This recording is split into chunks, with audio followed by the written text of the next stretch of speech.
गोपीजन वल्लभा गिरिवरधारी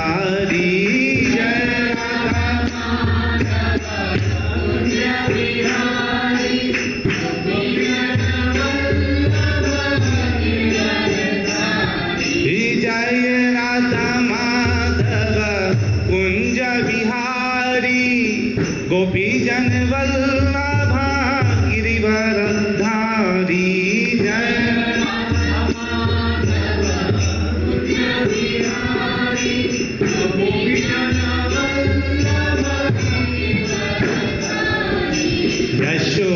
यशोदानंदन व्रज जन रंजना यमुना तीरावनचारी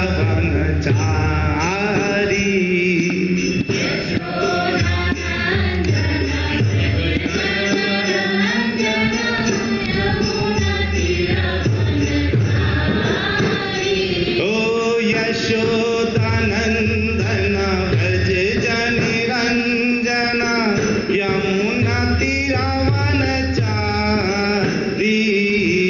यशोदा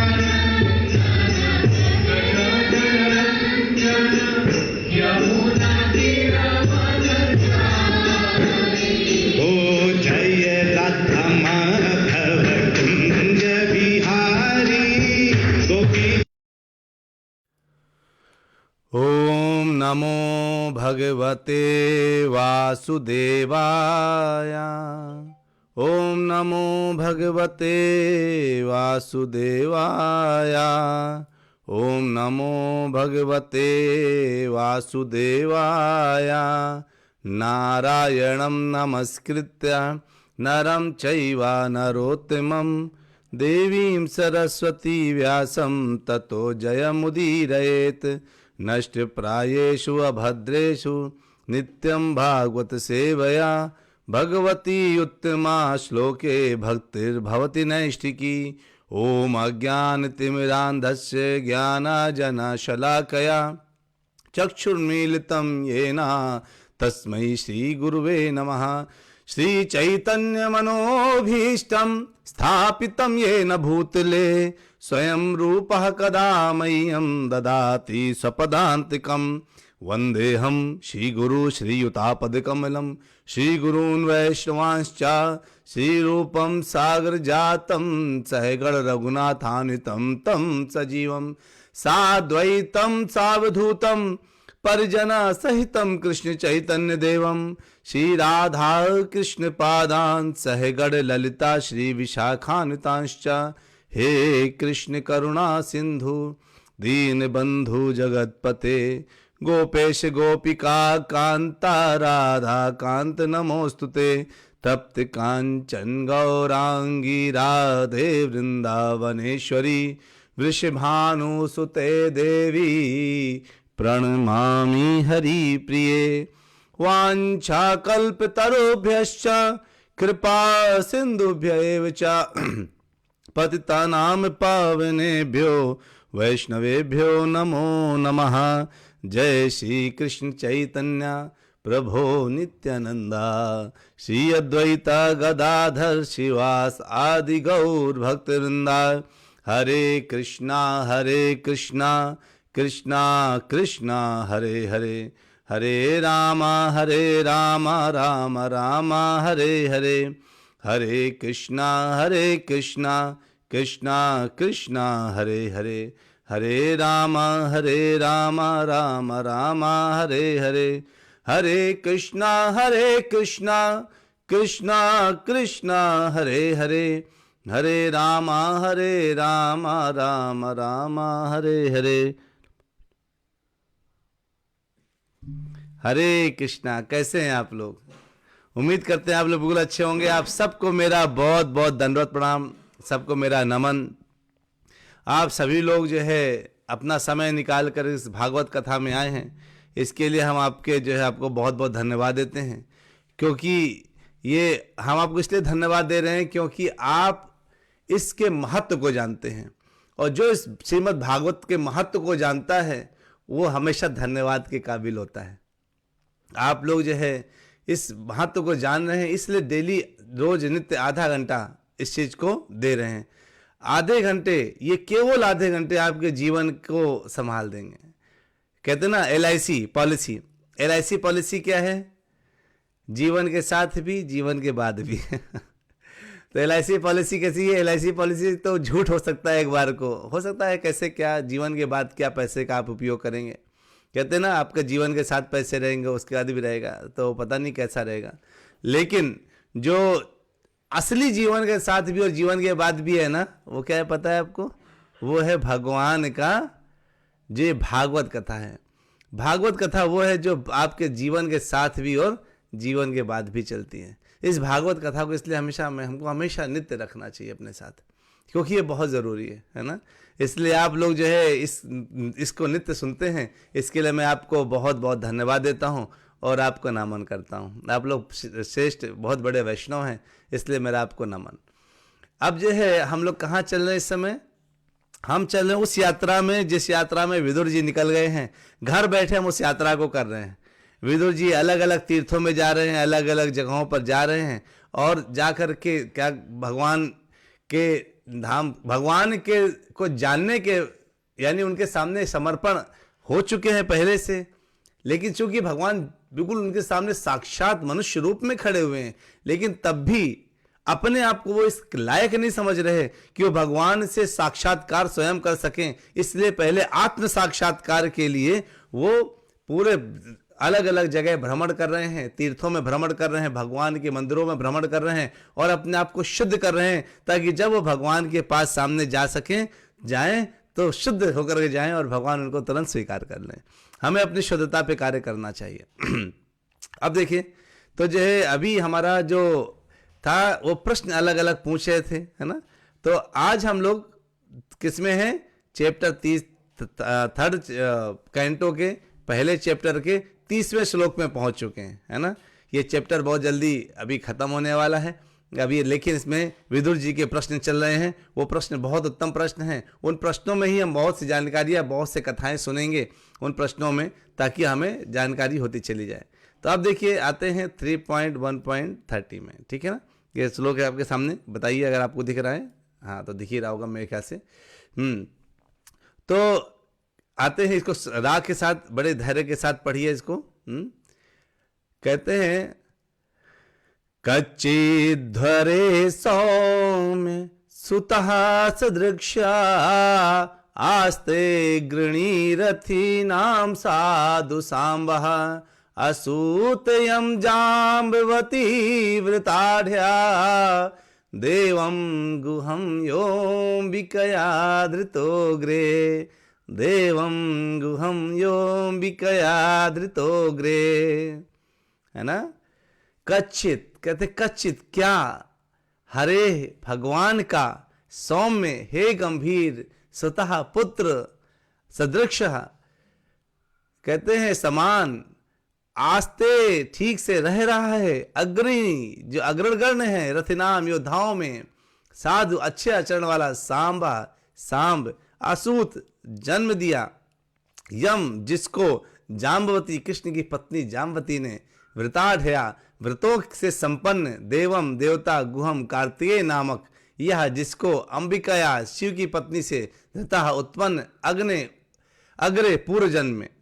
तो कहते हैं हे भद्रपुत्र, सांब ठीक से तो है। पहले प्रश्न पूछते सांब ठीक से तो है, फिर बताते सांब है कौन। वह भगवान के पुत्र सदृश ही है। पूर्व जन्म में वह शिव की पत्नी के गर्भ से कार्तिकेय के रूप में जन्मा था, और अब वही कृष्ण की अत्यंत सौभाग्यशालिनी पत्नी जाम्बवती के गर्भ से उत्पन्न हुआ है। देखिए, तो अब आपको 2-3 प्रश्न इसमें जरूर उठेंगे कि जाम्बवती कौन है ना, और जो है ये जाम्बवती अचानक भगवान की पत्नी कैसे बन गई। और सांब जाम्बवती का पुत्र है। तो जो है सबसे पहले हमें वो पता जानना चाहिए कि जाम्बवती कौन है, कहाँ से जो है इनकी पत्नी बनी है आकर के, और कैसे क्या हुआ था, क्या क्या घटनाएं घटी थी, वो जानना चाहते। छोटी सी कथा अगर आप बताइए तो मैं बताता हूँ, ठीक है। तो कहते हैं क्या है, एक बार की बात है, आप थोड़ा सा जानिए जाम्बवती कहाँ से अचानक भगवान को कृष्ण के रूप में मिल गई। बड़ी रोचक कथा है ये। रोचक कथाएं भागवत में इतनी उत्तम कथाएं हैं कि कुछ कहने की बात नहीं। उनमें से एक रोचक कथा ये भी है। एक बार जो है सत्राजित ने क्या किया, भगवान सूर्य जी की उपासना करी, है ना। और वो जो है जब खूब सूर्य की उपासना करी तो उपासना करके बिल्कुल एकाग्रता से पूरे ध्यान से उपासना करी तो शिव जी प्रसन्न हो गए और सूर्य जी प्रसन्न हो गए, सूर्य देवता। और उन्होंने उनको एक मणि दी जिसका नाम क्या था, स्यमंतक। स्यमंतक नाम की एक मणि दी। वो जो मणि थी ना, वो मणि इतना प्रकाश करती थी, लगता था सूर्य प्रकाश कर रहा है। तो एक बार जब भगवान अपने बैठ करके ऐसे आनंद ले रहे थे अपने महल में, तो उसी समय क्या हुआ, ये सत्राजित आया वो मणि पहने हुए। जब वो मणि पहन करके वो आया तो लोगों ने बोला, यदुवंशियों ने कहा, यादव ने देखा, सब सारे यादव ने देखा, ये कौन, क्या इतना चमकदार तरीके से कौन आ रहा है। तो उनको लगा कि लगता है साक्षात अग्निदेव आ रहे हैं या तो सूर्यदेव आ रहे हैं। तो उन्होंने भगवान से बोला, हे भगवान, हे कृष्ण, आपके दर्शन के लिए लगता है सूर्य देवता या अग्निदेव आ रहे हैं। तो भगवान को तो सब कुछ पता था, भगवान सारी लीलाएं, भगवान आप जानते हैं वो सब कुछ जानते हैं, सब कुछ जानते हैं, लेकिन वो सब कुछ लीलाएं करते हैं। उन्होंने हंस करके बोला, अरे यादव ये सत्राजित है जो अभी भगवान को सूर्य देवता को प्रसन्न किया है और उनसे स्यमंतक मणि लेकर के आया है। और इस मणि की खास बात क्या है, इसका जो अपना वजन है ना, इस वजन के 100 भार का वजन आपको सोना डेली देगा ये, और जहां पे मणि रहेगा वहां सुख समृद्धि भी रहेगी। कहते अरे, अब जो है जब ऐसा बात सुनी तो जो इतना अलौकिक मणि को देख करके लोगों ने बोला, यादवों ने, अरे तुम जो है हे सत्राजित, तुमने ले तो लिया ये मणि, लेकिन मणि तुम्हारे लिए नहीं है, तुम क्या करोगे इस मणि का, इस मणि को राजा को, उग्रसेन को दे दो, क्योंकि जो है तुम इसको, क्योंकि तुम्हारे किसी मतलब की मणि नहीं है। तो सत्राजित को बात बड़ी बुरी लगी। कोई सोचिए, अगर आप 1 साल पूरी पढ़ाई करके IIT में टॉप कर जाए और अचानक दूसरा बंदा आए, कह दो देखो तुम टॉप का क्या करोगे, राजा का बेटा बेकार बैठा है उसको दे दो, या राजा का बेटा को टॉप बना दोगे, उसको रैंक अपनी दे दोगे, तो जिससे वो कुछ देश का कल्याण कर सकता है इससे। तो जो है, तो आपको कैसा लगेगा, मैं अपनी IIT के रैंक या अपना मैं पैसा क्यों दे दूं, है ना।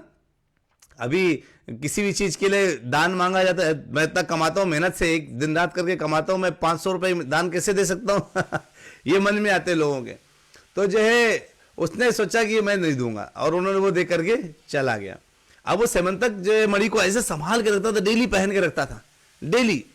और बिल्कुल, तो एक बार क्या हुआ, वो जो है एक बार गले से उतारा और जो है अपने मंदिर में के दरवाजे में के पास लटका दिया। जब उसने ऐसा कर दिया तो जो है वो उसका भाई हमेशा देखा करता था उसके मणि को, तो उसके भाई को मन किया, चलो आज भैया सो रहा है, सत्राजित सो रहे हैं, मैं जाकर इस मणि को पहन करके मैं निकलता हूँ। अब वो मणि को पहन लिया, उसका नाम क्या है भाई का नाम, प्रसेनजित, प्रसेनजित नाम है भाई का। वो जो है मणि को पहन लिया और जो है चला गया शिकार करने के लिए, ऐसे शिकार करने निकल गया घोड़े पे बैठ करके। अब जब शिकार करने निकला तो जो है प्रसन्नजीत के सामने अचानक एक बहुत भारी भरकम शेर आया, बहुत भारी भरकम शेर था। और उसने एक ही बार जैसे उसने जब मणि देखी शेर ने, तो बिल्कुल जंप लगा, उछल करके उसके ऊपर अटैक कर दिया प्रसेनजीत के ऊपर और उसको मार डाला। अब वो शेर वो मणि लेके चला गया, सोचिए। अब वो शेर लेके जा रहा था, तभी वहां से जामवंत निकले। जामवंत पता है ना कौन है, रामायण में जिन्होंने भगवान राम का साथ दिया था वही जामवंत जो द्वापर युग में, त्रेता युग से द्वापर युग, उम्र देखो कितनी कैसी रही होगी। उनको ऋक्षराज भी बोलते हैं। ऋक्षराज जामवंत आए, उन्होंने कहा ये सिंह तेरे किसी मतलब की है मणि भाई, मेरा पुत्र खेल लेगा इससे। और अपने बालक को खिलौना देने के लिए उन्होंने सिंह को मार करके वो मणि ले ली और जब मांगा सिंह से, सिंह ने दिया नहीं तो मार करके ले लिया, अपने बालक को दे दिया, तुम खेलो इसको। अब जो है जब प्रसेनजीत ऐसे खेल के गया तो जब लौट करके नहीं आया तो इसको लगा कि देखो उस दिन ऐसी बात कर रहे थे सत्राजित को जब लगा कि देखो ऐसे बात कर रहे थे तो इनको दे दो, राजा को दे दो, पक्का ये कृष्ण ना, ये तो बचपन से चोर रहा है, कभी माखन चुराता था कभी करता था, इसने जरूर मेरी मणि को चुराने के लिए प्रसेनजीत को मार डाला है, कुछ ना कुछ इसने गड़बड़ करी है। और उसने ये बात पूरी द्वारकापुरी में फैला दी। अब ये सब लोग कानाफूसी करने लगे, देखो लगता है जो है ऐसा, देखो लगता है कि देखो भगवान मतलब कृष्ण लगता चोरी कर ली, लगता मार डाला। अब ये अब सोचिए द्वारकावासी कौन है, कितने पागल होंगे। भगवान ने उन सबको जो है एक एक महल दिया था रहने के लिए। जब जो है मथुरा से द्वारका लेकर के गए थे तो द्वारका में जाकर के उन्होंने अब एक एक महल दिया, और वो एक एक महल पूरा सबको जो है सोचे, और छोटा मोटा घर नहीं था जैसे कि वो पैसा नहीं कि पैसे दो तो मिलेगा, भगवान ने सबको रहने के लिए फ्री ऑफ कॉस्ट दिया। वो आपस में कानाफूसी कर रहे हैं, देखो लगता है भगवान ने जो है मणि छीन ली, लगता है उसके भाई को मार दिया। भगवान ने कहा ये क्या कानाफूसी चलने लगी है, लेकिन भगवान को तो और कोई खेल खेलना था वो भी पता चलेगा, है ना। तो भगवान ने कहा अरे मेरे ऊपर तो चोरी का कलंक लगाने में लगे, माखन चोरी तो ठीक था, माखन चोर कहलाना पसंद करूंगा, लेकिन मणि चोर कहलाना पसंद नहीं करूंगा, मणि से मेरा कोई लेना देना नहीं है मणि मेरी ही है। बताइए दुनिया में ऐसा कौन सा चीज है जो भगवान का नहीं है। सूर्य देवता ने दिया तो किसके आदेश से दिया, भगवान ने भगवत गीता में बोला है कि जितने देवतागण है ना, जब तुम पूजा करते हो तो जो तुमको ये देते हैं वो बिना मेरे आदेश के नहीं देते, भगवान ने साफ साफ बोला है। और उसमें भी जो है यानी कि जो मणि है फाइनली किसकी हुई, भगवान की हुई, लेकिन तब भी लोगों को जो है डाउट हो रहा है। अब जब लोग डाउट हो रहा है तो भगवान ने कहा डाउट तो तुम्हारा पूरा ही करना पड़ेगा। भगवान ने कहा चलो कुछ प्रमुख यादवों को लिया अपने साथ में और कहते चलो चलो जंगल चलते ढूंढने के लिए। अब सबके साथ ढूंढने निकल गए। अब जब ढूंढने निकल गए तो सबसे पहले जंगल गए तो उन्होंने क्या देखा कि प्रसेनजीत मरा हुआ है घोड़े के साथ। घोड़ा मरा पड़ा है, प्रसेनजीत मरा पड़ा है, ये क्या है। और फिर वो जो है तब भी आसपास देखा मणि कहीं गिरी नहीं पड़ी। आगे देखे तो देखे उसके आसपास शेर के पैरों के निशान बने हुए। वो समझ में आ गया उनको कि लगता है ये शेर ने प्रसेनजीत को मार डाला है। अब जब ढूंढना शुरू किया तो आगे शेर भी मरा मिला। कहते हैं उसके आसपास भी मणि नहीं मिली। कहते क्या ये ऐसा कैसे हो गया, तो देखा कि बड़े बड़े पैरों के निशान बने ऋक्षराज के। तो उन्होंने कहा अरे अच्छा हाँ, यानी शेर को ऋक्षराज ने मार डाला है। अब वो ढूंढते ढूंढते गए कहाँ गए, पैरों के निशान को देखते देखते, और गए तो एक गुफा के अंदर तक वो निशान जा रहे थे। तो बाकी यादवों को बोला, क्योंकि भगवान को लीला करनी थी, बाकी यादवों को बोला कि तुम लोग रुको बाहर, मैं आता हूं जरा। भगवान अंदर गए और अंदर जो कौन मिले, जामवंत। तो उनके देखा भगवान ने कि ये बालक मणि से खेल रहा है, ओ ये इस बालक के पास मणि आ गई है। अब उन्होंने जो है क्या किया, वो मणि बालक से ले ली।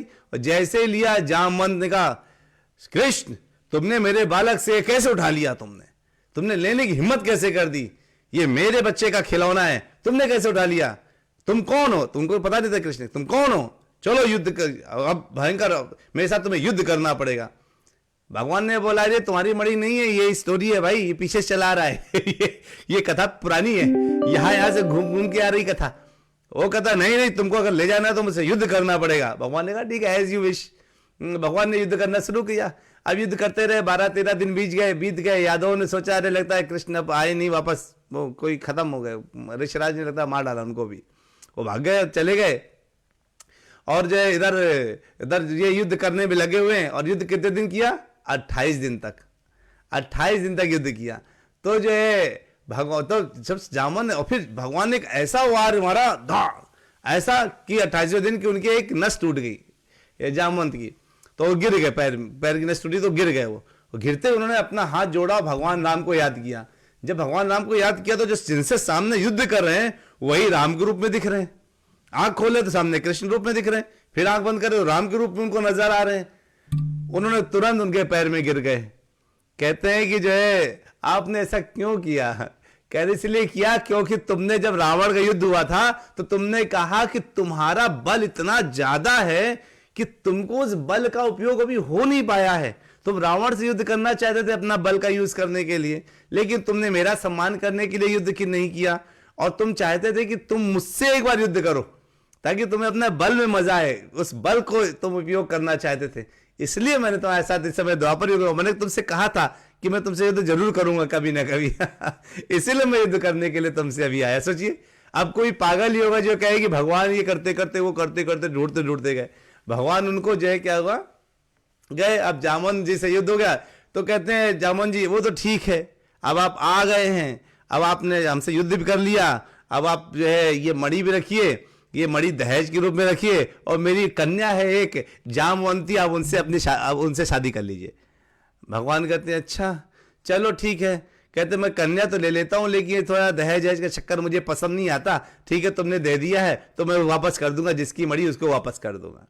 अब जो है भगवान ने जो है वो लेकर के मणि लिया, जामवंती को लिया, जामवंत को लिया और कहाँ चले गए, द्वारका वापस आ गए। और द्वारका वापस आकर के जो है उन्होंने वो सत्राजित को मणि वापस कर दी। जब सत्राजित को मणि वापस दी तो जो है सत्राजित को लगा देखो मैंने भगवान के ऊपर जो है झूठा झूठा कलंक लगाया, पूरी कथा सुनाई कि देखो भाई ऐसा ऐसा था। तो बहुत उसको पश्चाताप हुआ कि मैं जो इतना पश्चाताप हो रहा है, इतना दुख हो रहा है कि मैं कुछ देना चाहता हूँ। भगवान कहते क्या देना चाहते हो, कि मैं इतना पश्चाताप, मैं इतना दुखी हूं कि मैं आपको अपनी पुत्री देना चाहता हूं, मेरी पुत्री का नाम सत्यभामा है। तो उनका तो मेरी पुत्री सत्यभामा के साथ आप विवाह कर लीजिए और ये मणि आप दहेज में रख लीजिए।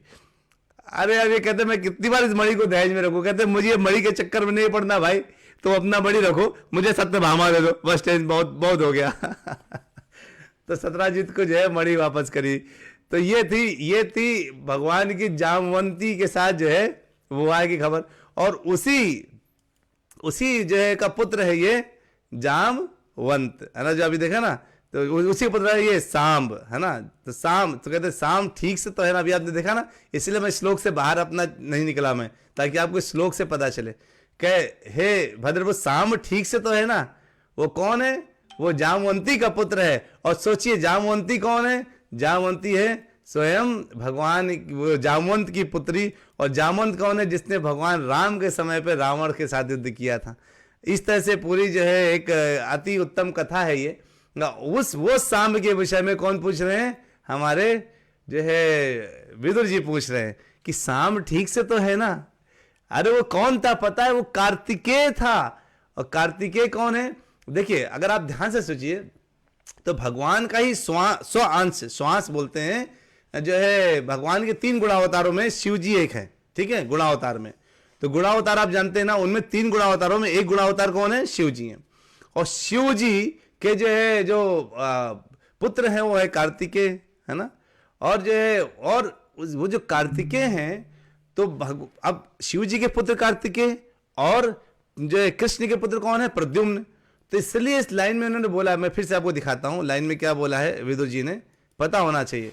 लिखा है कि भगवान के पुत्र के ही सदृश, आप समझ रहे ना, यानी भगवान के पुत्र के ही सदृश जब बात आती है तो क्या बोल रहे हैं कि भगवान के पुत्र के ही सदृश, यानी इधर ये बोला है, यानी भगवान का पुत्र कौन है, भगवान के पुत्र है प्रद्युम्न। और प्रद्युम्न के पुत्र के ही सदृश कौन है, आपके जो है सांब, है ना। यानी कौन है, क्योंकि कार्तिकेय भगवान के पुत्र के सदृश हैं, ठीक है। तो कार्तिकेय ही सांब के रूप में आए हैं। तो जब भगवान आते हैं ना तो अपने सारे अंशों को लेकर के आ जाते हैं, जो भगवान की सेवा में यहाँ लग जाते हैं। जैसे आप जब जाते हैं तो अपना परिवार लेके जाते हैं ना, जहां भी जाते हैं। तो जो कई लोग हैं जो अपने घर में जो मेड वगैरह होती है उनको भी लेके चले जाते हैं। तो देखो अगर जैसे मान लो कोई कहीं घूमने गया, मान लो कोई मथुरा वृंदावन आया या कहीं और घूमने गया, ताजमहल घूमने गया, तो उसकी अगर छोटी बेटी होती है और एक मेड घर में होती है तो उस मेड को भी ले जाते हैं वो लोग कि चलो तुम भी चलो, किस लिए, ताकि तुम बच्चा संभालते रहोगे। वहां पे भी मेड को तो फ्री में घूमने को मिल गया ना ताजमहल, उसका टिकट भी फ्री में कट गया। वैसे जब भगवान आते हैं ना तो अपने सारे अंशों को लेके आ जाते हैं, चलो चलो तुमको फ्री में ही नीचे आने को मिल जाता है। कोई टिकट नहीं लगता, है ना। तो जो है इस तरह से भगवान जो है हर तरह से अपने भक्तों की रक्षा करते हैं, भक्तों का मान बढ़ाते हैं और अपने साथ उनको रखते हैं, अपने भक्तों को अपने साथ रखते हैं। तब आते हैं अगले श्लोक में, जल्दी से आते हैं, बहुत अच्छा श्लोक है अगला। उसमें देखिए क्या बोलते हैं। अब वो किसके बारे में पूछ रहे हैं ये पता चलेगा, ठीक है। आप लोग आनंद तो ले रहे ना, कथा में आनंद ले रहे, सब लोग हरि बोल बोलिए फिर, है ना। इसको गाइए मेरे साथ। क्षेमं सकचिद्युयुधान आस्ते यह फाल्गुनालब्ध धनुर्हस्यः लेभेज साधोक्षज सेवयैव गतिम तदीयाम यतिभिर्दुरापाम। चलिए सब लोग हरि बोल बोले, बहुत आनंद है। तो देखिए क्या है, क्षेमम सर्वमंगल सह वह कच्चित, क्या युधान सात्विक आस्ते है यह जिसने फाल्गुनाथ अर्जुन से लब्ध प्राप्त किया धनु रहस्य, मतलब सैन्य कला के भेदों को का जानकार, लेभे प्राप्त किया अजसा भली भांति अधोक्षजा, ब्रह्म का सेवया सेवा से एव निश्चय ही गतिम गंतव्य तदीयाम दिव्य यति भी बड़े बड़े सन्यासियों द्वारा दुरापाम प्राप्त कर पाना अत्यंत कठिन। कहते हैं हे उद्धव, क्या युधान कुशल से हैं? अब ये युधान कुशल से हैं, युधान के बारे में क्यों पूछा, इसके बारे में हम लोग जानेंगे अभी। उसने अर्जुन से सैन्य कला की जटिलताएं सीखी और उस गंतव्य को उस दिव्य गंतव्य को प्राप्त किया जिस तक बड़े बड़े सन्यासी भी बहुत कठिनाई से पहुंच पाते हैं, है ना। तो देखिए अभी आपके पास क्या नाम आया, युधान, है ना। युधान कौन है, हम थोड़ा इस बारे में जानेंगे तो आप लोगों को और आनंद आएगा। इनकी थोड़ा सा कथा सुनते हैं कौन है ये, है ना। देखिए आप लोगों ने युधान भी नाम सुना है, आपने सात्यकी भी नाम सुना होगा, सात्यकी, है ना, सात्यकी। कभी कभी आपने दारुक नाम सुना होगा, दारुक, एक बार एक दो जगह आता है दारुक। शैनेय भी नाम सुना होगा, शैनेय। ये सब एक ही आदमी है, अलग अलग लोग नहीं है। सात्यकी, दारुक, युधान, शैनेय। इनका नाम शैनेय कैसे पड़ गया? क्योंकि जो है ये शिनी के पुत्र हैं, है ना, शिनी के पुत्र हैं, इसका इसलिए इनका नाम शैनेय हो गया, है ना। तो और इनका नाम सात्यकी कैसे पड़ा? क्योंकि जो है यादवों के जो एक सरदार है सात्यकी, उनके पुत्र हैं ये सात्यकी, तो इसलिए इनका नाम सात्यकी पड़ गया। तो कहते हैं कि एक बार की बात है, थोड़ी सी कथा करते हैं इसके ऊपर, है ना। हाँ, गीता में लिखा हुआ, विवरानीवाद बिल्कुल सही बोल रहे हैं, गीता में आया है इसका नाम दारुक। तो कहते हैं, और जो है कहते हैं कि एक बार क्या हुआ, आप सब जानते होंगे कि किस कारण से अर्जुन को प्रवास में जाना पड़ा था, है ना। एक बार इनको घर से निकाल दिया गया था, जाओ तुम निकल जाओ घर से। जिनको नहीं पता ये कथा हम बाद में लेंगे। तो जो है एक बार क्या हुआ, ऐसे अर्जुन को निकलना पड़ गया था काफ़ी समय के लिए, 6 साल के लिए बाहर जाना पड़ा था। तो जो है उन्होंने सोचा जब 6 साल के लिए मैं बाहर निकल ही गया हूँ तो देश भ्रमण कर लेता हूँ। वो देश भ्रमण में निकल गए। अब वो उत्तर पूर्व उत्तर हर जगह गए, वो दक्षिण भारत हर जगह उन्होंने भ्रमण किया, पूरा देश को समझा। जब उन्होंने पूरा देश को समझा तो कहते हैं कि उसके बाद जब वो ऐसे पश्चिम भारत में आए तो द्वारका में पहुंचे और वहाँ 1 साल तक रहे, क्योंकि वो उनकी क्या है, ननिहाल भी मान सकते हैं, है ना, वो भी है, ननिहाल है। तो क्या हो, जब वहाँ पहुंचे ना तो सब लोग लगा अरे अर्जुन इतने धुरंधर हैं और जो है मतलब इतने धुरंधर क्या है, धनुर्धारी हैं, धनुर्धर हैं, क्यों ना उनको जो है हम उनसे कुछ ज्ञान प्राप्त किया जाए। और ये तो जो है, और वो द्वारका में ही रह रहे हैं। तो उसमें से एक व्यक्ति है युधान, यही जिनके बारे में हम बात कर रहे हैं, है ना। तो जो है कहते हैं कि युधान जो है उनमें से एक व्यक्ति है, वो युधान आपके कौन है, वो किसके पुत्र हैं बताइए? जो एक सत्यक नाम का व्यक्ति है, सत्यक, जो यादवों का कौन है, सरदार है। उनका सत्यक नाम का उनके पुत्र है, वो जो सत्यक का पुत्र है उसका नाम है सात्यकी, जिनको युधान भी बोलते हैं। वो भगवान कृष्ण का परम भक्त है। अर्जुन से उन्होंने देखा तो भगवान कृष्ण से आदेश लिया, इजाजत ली और अर्जुन से धनुर्विद्या सीखना शुरू कर दिया। पूरी धनुर्विद्या सीख ली। जब सीख लिया तो जो है तब अब एक समय आया जब जो है, और सात्यकी पर भगवान को बहुत भरोसा था कि कुछ ना हो, ये सात्यकी तो 100% कहीं ना कहीं सब जब भी जरूरत पड़ेगी तो सबसे बड़ा बिल्कुल ब्रह्मास्त्र की तरह काम करेगा मेरे लिए। तो इसीलिए उसको स्पेशली भगवान ने बोला कि अर्जुन से तुम सिखाओ। अर्जुन ने पूरा सिखा दिया, यानी जैसा कह सकते हैं आप, जितना अर्जुन को पता था सब सात्यकी को पता चल चुका था, इसलिए बहुत बड़ा धनुर्धर बन चुका था वो। अब जब ये हुआ कि जब कृष्ण सोए हुए थे तो दुर्योधन भी आया, अर्जुन भी आए, और जो दोनों ने जो है क्या किया, भगवान से बोला कि भाई हमको अब आपसे मदद चाहिए। तो भगवान ने बोला कि ठीक है, मेरी नज़र पहले अर्जुन में पड़ी, अर्जुन तुम बताओ तुम क्या लोगे। तो अर्जुन कहते मैं आप चाहिए, तो लेकिन दुर्योधन ने बोला मुझे आपकी सेना चाहिए। ये बात तय हो गई तो सात्यकी बड़ा परेशान हो गया। सात्यकी कहता मैं आपकी सेना का सेनापति भी हूँ, आपका जानने रिश्तेदार भी हूँ, और आप मुझे जो है अगर उस सेना में भेज देंगे, और अर्जुन मेरे गुरु हैं, मैं गुरु के विपक्ष में तो नहीं खड़ा हो सकता, उनके विरुद्ध नहीं लड़ूंगा, मुझे मत भेजिए। रोने लगे। तो भगवान ने बोला ठीक है कोई बात नहीं, और बोला कि तुम स्वतंत्र हो, जहां पर तुम जाना चाहो। और इस तरह से वो पांडवों की टोली में केवल एक व्यक्ति सात्यकी आया था। बाकी सारी सेना ये कौरवों के साथ चली गई थी, लेकिन एक व्यक्ति केवल कौन था, सात्यकी, युधान, जो इधर आए थे।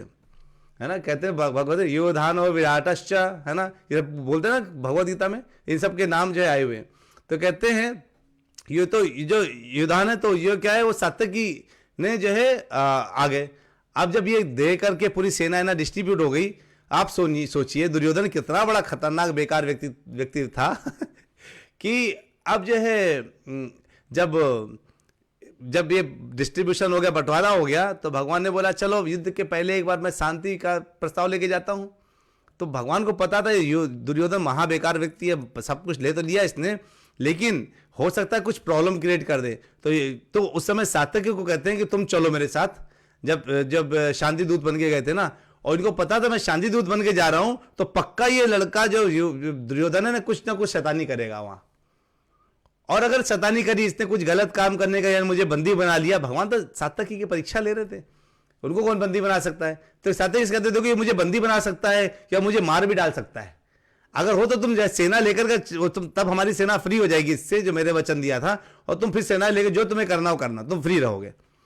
ऐसे जो है भगवान भी बड़े जो वो ऐसी शैतानी क्या करते हैं सात्यकी हर जगह भगवान अपनी भगवत्ता हर जगह प्रस्तुत नहीं करते। भगवान है, यानी देखिए आपका पास बहुत योग्यता है, लेकिन हर जगह अपनी योग्यता को दिखाना नहीं चाहिए, चुपचाप रहना चाहिए। भगवान ने बोला सात्यकी को ऊंचा करने के लिए कि देखो सात्यकी, मुझे तुम पर बहुत भरोसा है, ये दुर्योधन मुझे मार भी सकता है या बंदी बना सकता है, लेकिन अगर कुछ ऐसा हो जाए ना तो हमारी सेना फ्री हो जाएगी, और तुम जो है आकर के फिर जो मर्जी है वो कर लेना। अब जो है दुर्योधन के पास भगवान जाते हैं, तो आप जानते हैं क्या हुआ था, है ना। और हुआ तो मतलब ये कहने का मतलब वही सात्यकी था, सात्यकी के बारे में जान रहे हैं हम लोग। और फिर सात्यकी को अर्जुन ने बोला है, या सात्यकी तुमने चूंकि हमारे साथ आने का बिल्कुल, तुमने अपना जो शिष्य का जो एक दायित्व होता है तुमने वो निभाया है, और मेरे अपोजिट में तुम नहीं रहे, इसलिए मैं तुमको वचन देता हूं कि अगर तुम मेरी आंखों के सामने कहीं भी अगर मेरी आंखों के सामने रहकर युद्ध करोगे तो तुम्हारा कभी भी तुम्हारा अनिष्ट नहीं होगा, तुम्हें कोई प्रॉब्लम नहीं होगा। सात्यकी कहता ठीक है। सात्यकी पूरे टाइम जब भी युद्ध करता था तो आसपास अर्जुन कहीं ना कहीं दूर से देखते रहते थे। अब जो है एक समय की बात थी, सात्यकी युद्ध हो रहा था भूरिश्रवा के साथ। अब भूरिश्रवा जो है कभी टन टन धार धार, कभी जो तलवार से युद्ध हो, कभी गदा युद्ध हो रहा है, कभी जो है धनुष से, पहले धनुष से युद्ध हुआ, फिर गदा से युद्ध हुआ, फिर वो लोग तलवार निकाल लिए। तो एक बार सात्यकी की तलवार हाथ से छूट गई, तो भी सात्यकी क्या हो गया, निहत्था हो गया। तो उसने क्या किया, और उस युद्ध का क्या था नियम कि कभी भी निहत्थे व्यक्ति के ऊपर हाथ नहीं उठाना है। लेकिन जो है इसने भूरिश्रवा ने तलवार लेकर उसे बाल पकड़े और गर्दन काटने वाला था। तो उधर से अर्जुन ने देखा ये तो गलत हो रहा है भाई, तो अर्जुन ने वहां से एक ही तीर छोड़ा और अपने वचन को पूरा करते हुए भूरिश्रवा का हाथ काट दिया। हाथ काटा, भूरिश्रवा ने कहा कि तुमने जो है, तीसरे व्यक्ति ने आकर गलती करी, उन्हें बोला तुमने गलती करी थी, ऐसे करके सात्यकी की रक्षा करी। तो सात्यकी, और ये सात्यकी केवल एक था जो लास्ट में बचा था उस युद्ध से, मतलब कुछ लोगों में से, जैसे पांडव बचे थे तो सात्यकी भी बचा था। इसलिए आज ये पूछ रहे हैं, कौन पूछ रहे हैं, आते हैं फिर से श्लोक में आपको दिखाते हैं, विदुर जी, क्योंकि सात्यकी योद्धान की मृत्यु हो चुकी होती तो विदुर जी पूछ नहीं रहे होते, वो पूछ रहे हैं कि हे उद्धव क्या योद्धान कुशल से हैं, मतलब वो बच गए होंगे युद्ध में, है ना, समझ आया। तो ये है पूरा कथा। और ये जो योद्धान है वो उन्होंने क्या किया, भगवान की इतनी भक्ति करी, इतना जो है भगवान को, तो वो उनको किसी बहुत, भगवान वो जानते हैं भगवान की 3 शक्तियां हैं, संवित, संदनी और हरादनी शक्ति। इन शक्तियों से भगवान आनंद लेते हैं। उनको कोई ऐसे बहुत ज्ञानी की तरह यम नियम आसन ध्यान धारणा प्राणायाम इन नियमों के पीछे नहीं पड़े वो तो जो है केवल वो कोई ब्रह्मानंद का भी भोग नहीं भोगना चाहते। वो जो है जो भक्त होते हैं ना, वो इन सब से दूर रहते हैं लोग। यानी जो भक्त है भगवान के, वो ऐसा नहीं कि वो क्या परिवार पत्नी संतान मित्र घर संपत्ति सबका त्याग करके बैठ जाएं और सोचे मैं तो ब्रह्म में लीन हो रहा हूं और आनंद प्राप्त कर रहा हूं। इन सब के चक्कर में नहीं पड़ते। वो कहलाते हैं अधोक्षज, है ना, यानी भगवान अधोक्षज, यानी भगवान के प्रेम से के आनंद में भगवत भक्त रहते हैं। और ये भगवान के प्रेम के आनंद में रहने वाला व्यक्ति है कौन, योद्धान। तभी बोला इन्होंने कि देखिए क्या मतलब अर्जुन से सैन्य कला की जटिलता सीखी। कहते हैं इन्होंने वो गंतव्य प्राप्त किया जो बड़े बड़े सन्यासी भी बहुत कठिनता से पहुंचते हैं। मतलब भगवान के प्रेम का गंतव्य प्राप्त किया। तो अगर हम भगवान के प्रेम का गंतव्य प्राप्त करते हैं, भक्ति मार्ग में रहते हैं, तो क्या मिलता है? हमें सबसे ऊंचा पद मिलता है। नियम आसन ध्यान प्राणायाम धारणा इन सब से कोई फायदा नहीं है। किससे फायदा है? हरे कृष्णा कृष्ण कृष्ण हरे हरे, हरे रामा राम राम हरे हरे। आनंद है तो इसी में है, ठीक है ना। भगवान की भक्ति में आनंद लीजिए। भगवान के हर छोटे छोटे इवेंट, जैसे गीता जयंती का 1 हफ्ता पूरा चल रहा है, जितना भगवत गीता हो सके डिस्ट्रीब्यूट करिए। जितना ब्राह्मणों वैष्णवों को आप जो है दान दे सकते हैं दीजिए, जितना गायों के लिए दान दे सकते हैं दीजिए। इन सब के लिए दान देना चाहिए, इन सब अच्छे अच्छे मौक़ों पर जरूर दान देना चाहिए। ये बहुत अच्छा महीना है। इसी महीने पे भगवान ने भगवत गीता का ज्ञान दिया था। सोचिए कितना उत्तम महीना है। तो इस तरह से करके हम लोग जो है, आज शुक्रवार है, कल शनिवार है और परसों रविवार। तो रविवार को हम लोग क्या करेंगे पता है? क्योंकि हमारा गीता जयंती भले 14 दिसंबर को था, लेकिन तब भी हम उस गीता जयंती के बारे में अच्छे से थोड़ा सा सुनेंगे भगवत गीता और सोचेंगे कि ये भगवत गीता है का दिन है, तो बहुत रविवार के दिन को हम लोग एक महत्वपूर्ण दिन मनाएंगे और उसमें भगवत गीता के कुछ बहुत महत्वपूर्ण श्लोकों के ऊपर श्लोक पढ़ेंगे, उन पर चर्चा करेंगे। हम रेगुलर कथा में नहीं चाहेंगे। पहला अध्याय हमारा खत्म हो चुका है भगवत गीता का, दूसरा अध्याय शुरू होना है। लेकिन हम उस दिन गीता जयंती के दिन भगवान ने भगवत गीता के जो बहुत प्रमुख श्लोक है ना, उत्तम श्लोक जो हमें जरूर पता होना चाहिए, हम उन पर चर्चा करेंगे, ठीक है। उन श्लोकों को आपको सुनाएंगे, छोटी छोटी चर्चा करेंगे, ताकि आपको भगवत गीता के प्रमुख श्लोकों के बारे में पता चले, जो आपको जरूर पता होना चाहिए, उनको याद भी होना चाहिए वो श्लोक। ठीक है, चलिए, बहुत आनंद आया आज कथा में। आप लोग अच्छा लगा ना? देखिए, जैसे जैसे मेरा गला ठीक होगा ना, मेरा आवाज़ निकलेगी तो मैं आपको खुद आनंद प्राप्त करूंगा और आपको आनंद मिलेगा। लेकिन हम इसीलिए जो है, राधा माता जी ने कहा था कि प्रभु जी केवल गर्म पानी पीजिए, मैं तब से केवल गर्म पानी पी रहा हूँ। हमने कहा दूसरा पानी नहीं पीना भाई, गर्म पानी पी रहे हैं, तो माता जी का आदेश था। तो लेकिन उससे मुझे बहुत आनंद मिला, आराम मिला है। चलिए, बहुत बहुत धन्यवाद आप सब लोगों का। आप लोग ऐसे ही आइए, सबको बता दीजिए कि जो है भगवत गीता का बहुत उत्तम चर्चा संडे को होने वाली है और बहुत प्रमुख चर्चा होगी, है ना। अच्छे अच्छे श्लोक होंगे और उन पर विषय होगा, इसलिए सब लोग अपना समय निकालिए और 9:30 से 10:30 1 घंटे में कोशिश करेंगे आपको हम बता दें। नहीं होगा तो 10-15 मिनट ऊपर जा सकता है, नीचे तो नहीं आएगा, है ना। लेकिन अच्छे अच्छे श्लोक, आपको बड़ा आनंद आएगा उस दिन कथा को सुन करके, ठीक है। चलिए, बहुत जोर से जो है जोरदार तरीके से हरे कृष्ण बोलेंगे, लेकिन उसके पहले वांछा कल्पतरुभ्यश्च कृपा सिंधुभ्यैव च पतितानां पावनेभ्यो वैष्णवेभ्यो नमो नमः। मेरी आवाज़ तो क्लियर आती है ना आप लोगों को? बिल्कुल, है ना, कोई दिक्कत तो नहीं जाती ना आवाज़ वगैरह में? हाँ, आवाज़ अगर अच्छी आती है तो सही रहेगा। और आपको अगर कुछ भी लगता है ना कि प्रभु जी ये थोड़ा मॉडिफिकेशन कर दीजिए या इसमें कुछ चेंज होना चाहिए, तो बताइए, ताकि हम जो है उनको और अच्छा कर सके। कोई वीडियो आपके लिए बनता है, ये पूरे प्रयास आप लोगों के लिए हो रहे हैं, ठीक है। हरे कृष्णा कृष्णा कृष्णा हरे हरे, हरे राम राम राम हरे हरे। हरि बोल। मिलते हैं ब्रेक के बाद रविवार को बहुत उत्तम श्लोकों के साथ। भगवत गीता के प्रमुख 6वें श्लोकों के ऊपर चर्चाएं होंगी। 1 से लेकर 18 अध्याय तक के सारे प्रमुख श्लोक उठाएंगे हम लोग, 1-1, 2-2 श्लोक सब अध्याय के अच्छे अच्छे श्लोक लेंगे। बहुत उत्तम कथा होने वाली है। सबको प्रचार करिए, बताइए कि कथा में जरूर आए। 1 घंटे की कथा है, लेकिन बहुत बहुत लाभप्रद होगी। हरि बोल, हरे कृष्णा।